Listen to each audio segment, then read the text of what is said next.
Well, now the voting is over, we wanted to take a moment to discuss what turned out to be one of the big themes of these election campaigns. The word racism was bandied about more than in other elections of late.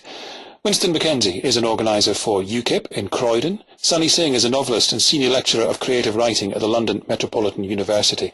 Winston McKenzie, why do you think, why was racism one of the words of this campaign, fairly or unfairly? Why was it even there? It's an emotive word, and it's a word that I believe that has been concocted and used by the three main parties to get back at UKIP, to stop our triumph, to stop Farage and his men marching forward.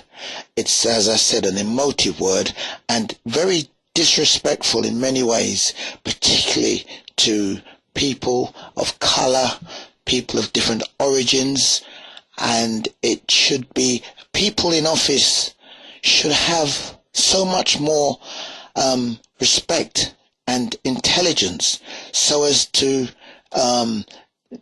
not use the word as much as they do. What do you think the effect of the disrespect has been, or perhaps will be in future?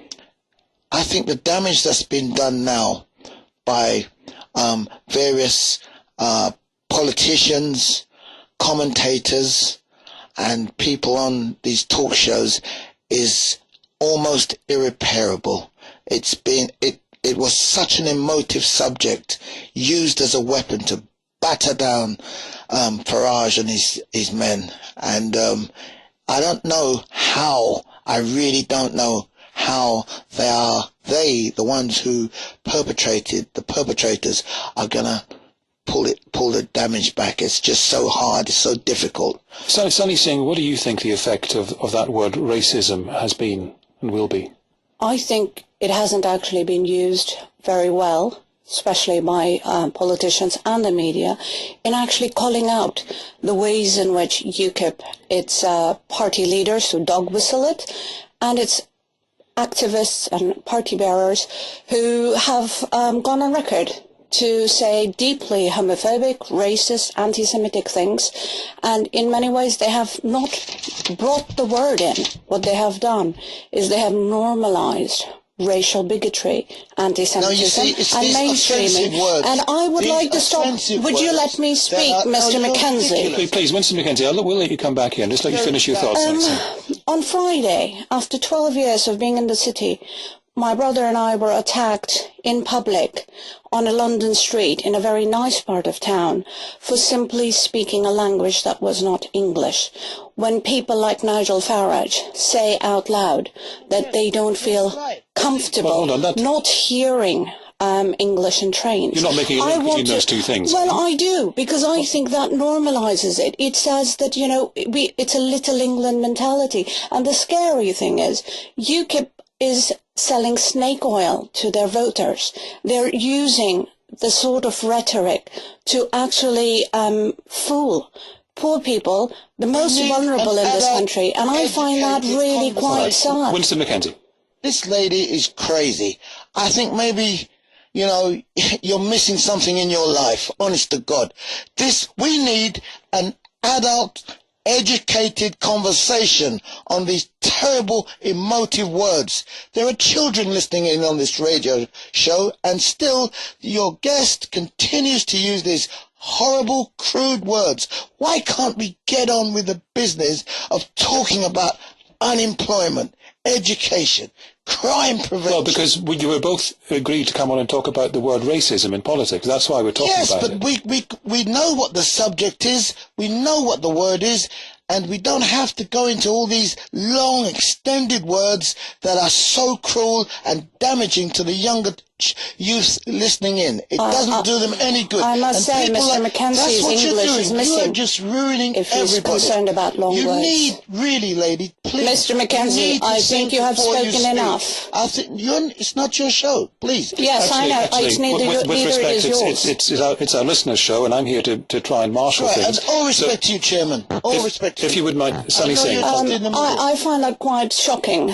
We should be talking about employment. We should be talking about how UKIP wants to privatise the NHS. How does that help their voters?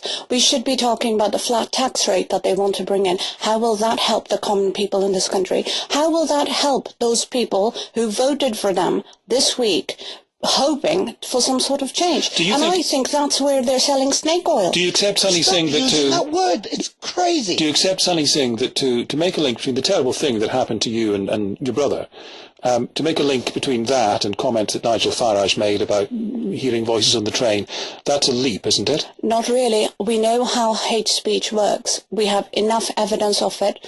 We know how the drip feed of bigotry, when it's normalised and mainstreamed. Please, Winston McKenzie, you will get a chance to speak. When hate speech is normalised, it tends to legitimise the views that should have no space in any kind of polity that relies on democracy. Winston McKenzie, do you think it's possible that some of the words used by either your leader or perhaps some of your candidates may have, to some people's minds, may have given them an excuse to think differently and behave differently, perhaps behave violently? Mr. Chairman, we live in a democracy. I have a leader, I follow a leader who is a Christian. And for this lady to be using such emotive words like hate and snake oil is so bad. I even feel it runs a chill through my body to even repeat the words that this lady has used. It is very bad. Now, she's a short while ago mentioned about unemployment, education, and various different initiatives, which is fantastic talking, and that's what we should be talking about. If we continue, we're here to set an example, Mr. Chairman. We're here to set an example to all the listeners listening in, and people driving back from a break with their young children are listening into this program. And we, as responsible adults who many of us have really come through some tumultuous times in our lifetimes, should be setting a great example to our young people today. And I hate to interrupt you and stop both of you, but we must. Winston McKenzie and Sonny Singh, thank you. Susan Powell's here with the weather. Hi, Susan. Good evening. We have some heavy showers at the moment across England and Wales.